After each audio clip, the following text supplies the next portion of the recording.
ಲೋಕಸಭಾ ಚುನಾವಣೆಯ ಹೊತ್ತಲ್ಲಿ ಕಾಂಗ್ರೆಸ್ ನಾಯಕರು ಗ್ಯಾರಂಟಿ ಅಸ್ತ್ರ ಪ್ರಯೋಗವನ್ನು ಮಾಡ್ತಿದ್ದಾರೆ. ಶಿವಮೊಗ್ಗದಲ್ಲಿ ಅದ್ದೂರಿ ಕಾರ್ಯಕ್ರಮದಲ್ಲಿ ಡಿಸಿಎಂ ಡಿಕೆಶಿ ಜೊತೆಗೆ ಸಿಎಂ ಸಿದ್ದರಾಮಯ್ಯ ಬಿಜೆಪಿ ನಾಯಕರ ವಿರುದ್ಧ ಹರಿಹಾಯ್ದಿದ್ರು. ಜೊತೆಗೆ ಅರಣ್ಯ ಭೂಮಿಯಿಂದ ರೈತರನ್ನ ಒಕ್ಕಲೆಬ್ಬಿಸಲು ಬಿಡುವುದಿಲ್ಲ ಅಂತ ಶಪಥಗೈದಿದ್ದಾರೆ. ಈ ಬಗ್ಗೆ ಒಂದು ವರದಿ ನಿಮ್ಮ ಮುಂದೆ.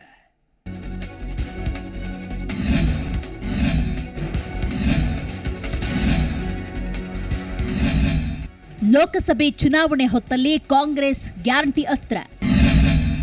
ಶಿವಮೊಗ್ಗದಲ್ಲಿ ಬಿಜೆಪಿ ವಿರುದ್ಧ ಡಿಸಿಎಂ ಡಿಕೆ ಶಿವಕುಮಾರ್ ವಾಕ್ಸಮರ.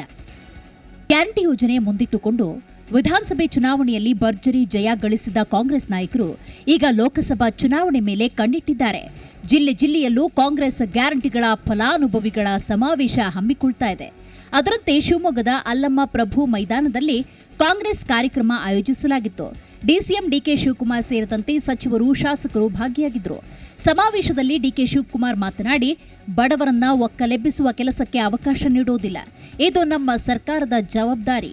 ಶರಾವತಿ ಸಂತ್ರಸ್ತರ ಸಮಸ್ಯೆಗೂ ಒತ್ತಾಸೆಯಾಗಿ ನಿಲ್ತೇವೆ ಅಂತ ಹೇಳಿದ್ದಾರೆ. ಜೊತೆಗೆ ಬಿಜೆಪಿ ವಿರುದ್ಧ ಕಿಡಿಕಾರಿದ ಅವರು, ಅಧಿಕಾರ ಇದ್ದಾಗ ಏನು ಮಾಡಲಾಗದೆ ಇರುವವರು ಇಲ್ಲದಿದ್ದಾಗ ಮೋದಿ ಗ್ಯಾರಂಟಿ ಅಂತ ಹೇಳ್ತಾರೆ. ಅದು ಸಾಧ್ಯವ? ಯಡಿಯೂರಪ್ಪನವರು ಸೀರೆ, ಸೈಕಲ್ ಕೊಟ್ರು, ಯಾಕೆ ನಿಲ್ಲಿಸಿದ್ರು? ಅದನ್ನ ಸಾಲ ಮನ್ನಾ ಮಾಡ್ತೀವಿ ಅಂದಿದ್ರು, ಮಾಡಿದ್ರ ಅಂತ ಪ್ರಶ್ನೆ ಮಾಡಿದ್ದಾರೆ. ಇವತ್ತು ಸುಮ್ಮನೆ ಖಾಲಿ ಮಾತು ಆಡ್ತಿದ್ದೀರಿ ಅಂತ ಬಿಜೆಪಿಯನ್ನ ಟೀಕೆ ಮಾಡಿದ್ದಾರೆ. ಸುಮಾರು 52,000 ಕೋಟಿಗಳನ್ನ ಈ 5 ಶಕ್ತಿಗೆ ಮೀಸಲಾಗಿಟ್ಟಿದ್ದಾರೆ. ಇಂಥ ಒಂದು ಕಾರ್ಯಕ್ರಮವನ್ನು ಕೇಳಿ ನಿಮಗೆ ಮತ ಕೇಳಷ್ಟು ಶಕ್ತಿ ಬಿಜೆಪಿಯವ್ರಿಗಿದೆಯಾ? ನೀವು ಮನೆಗೆ ಹೋಗ್ಬೇಕು, ತಾಯಂದಿರು ಎಲ್ಲರಿಗೂ ಹೇಳಬೇಕು. ಇವತ್ತು ನಾನು ಹೇಳ್ತಾ ಇದ್ದೀನಿ, ಅರ್ಗದ ಜ್ಞಾನೇಂದ್ರ ಹೇಳಿದ್ನಲ್ಲ, ಇದು 420 ಅಂತ. ನೀವೊಂದು ಕರೆ ಕೊಡೋಕ್ಕಾಗ್ತದ? ಯಡಿಯೂರಪ್ಪನವರಾಗಲಿ ವಿಜೇಂದ್ರ ಆಗಲಿ ಒಂದು ಕರೆ ಕೊಡಿ, ಇದು 420. ಸಮಾವೇಶದಲ್ಲಿ ಮಾತನಾಡಿದ ಶಿಕ್ಷಣ ಸಚಿವ ಮಧು ಬಂಗಾರಪ್ಪ, ನಮ್ಮ ಕಾಂಗ್ರೆಸ್ ಸರ್ಕಾರ ಮುಂದಿನ ಚುನಾವಣೆ ಗ್ಯಾರಂಟಿ ಯೋಜನೆ ಆಧಾರದ ಮೇಲೆ ಕೇಳಿ ಎಂದು ಸೂಚಿಸಿದೆ. ಅದೇ ರೀತಿ ನಾವು ಚುನಾವಣೆಯ ತಯಾರಿ ನಡೆಸುತ್ತಿದ್ದೇವೆ. ಸಿದ್ದರಾಮಯ್ಯ ಸರ್ಕಾರದ ಖಜಾನೆ ಖಾಲಿಯಾಗುವುದಿಲ್ಲ. ರಾಜ್ಯದಲ್ಲಿ ಕಾಂಗ್ರೆಸ್ 5 ವರ್ಷ ಅಧಿಕಾರದಲ್ಲಿರುತ್ತೆ ಅಂತ ಹೇಳಿದ್ದಾರೆ. ಇವತ್ತು ನಿಮ್ಮನೆ ಬೆಳಕಾಗಿದೆ ಅಂತ ಹೇಳಿದ್ರೆ ಅದು ಮಾನ್ಯ ಸಿದ್ದರಾಮಯ್ಯ ಅವರ ಸರ್ಕಾರ, ಮಾನ್ಯ ಡಿಕೆ ಶಿವಕುಮಾರ್ ಸರ್ಕಾರ, ನಮ್ಮ ಕಾಂಗ್ರೆಸ್ ಪಕ್ಷದ ಸರ್ಕಾರ ಅಂತ ಹೇಳಿ ಬಹಳ ಹೆಮ್ಮೆಯಿಂದ ನಾನು ಹೇಳ್ಕೊಳ್ಳಿಕ್ಕೆ ಇಷ್ಟಪಡ್ತೀನಿ.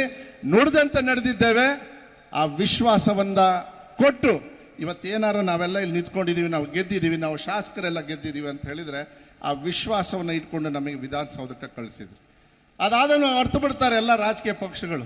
ಆದರೆ ಇತಿಹಾಸ ತಗೊಳ್ಳಿ, ಕಾಂಗ್ರೆಸ್ ಪಕ್ಷ ಯಾವತ್ತೂ ಕೂಡ ಮರೆತಿಲ್ಲ. ಸಮಾವೇಶದಲ್ಲಿ ಮಾತನಾಡಿದ ಅರಣ್ಯ ಕೈಗಾರಿಕಾ ಅಭಿವೃದ್ಧಿ ನಿಗಮದ ಅಧ್ಯಕ್ಷ ಬೇಳೂರು ಗೋಪಾಲಕೃಷ್ಣ, ದೇಶದಲ್ಲಿ ಯಾರೂ ಜಾರಿ ಮಾಡದ ಯೋಜನೆಗಳನ್ನ ನಮ್ಮ ಸರ್ಕಾರ ಜಾರಿ ಮಾಡಿದೆ.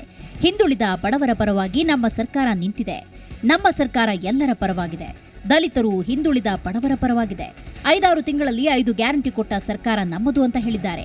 ಅದೇನಿರಲಿ, ಒಂದು ಸರಿ ಬಡವರ ಮನೆ ನೋಡಿ, ಒಂದು ಸಲ ಕಷ್ಟ ಅಂತ ತಿಳ್ಕೊಂಡು ನೋಡಿ, ಆವಾಗ ನಿಮಗೆ ಗೊತ್ತಾಗುತ್ತೆ ಬಂಧುಗಳೇ. ಇವತ್ತು ಯಾರಾದರೂ ಈ ಗ್ಯಾರಂಟಿ ಕಾರ್ಡ್ ಬೇಡ ಅಂತ ಹೇಳಿಬಿಡ್ಲಿ ನೋಡೋ ಧೈರ್ಯದಲ್ಲಿ ಇವತ್ತು ಇಡೀ ರಾಜ್ಯದಲ್ಲಿ ಇವತ್ತು ಹೆಮ್ಮೆಯಿಂದ ಒಂದು ಕುಟುಂಬ ಸಾಗ್ತಾ ಇದೆ, ಬೆಳಕಾಗ್ತದೆ ಅಂತ ಹೇಳಿದ್ರೆ ಅದು ನಮ್ಮ ಸರ್ಕಾರದ ಸಾಧನೆ ಅಂತ ಹೇಳಲಿಕ್ಕೆ ಇಷ್ಟಪಡ್ತೇನೆ.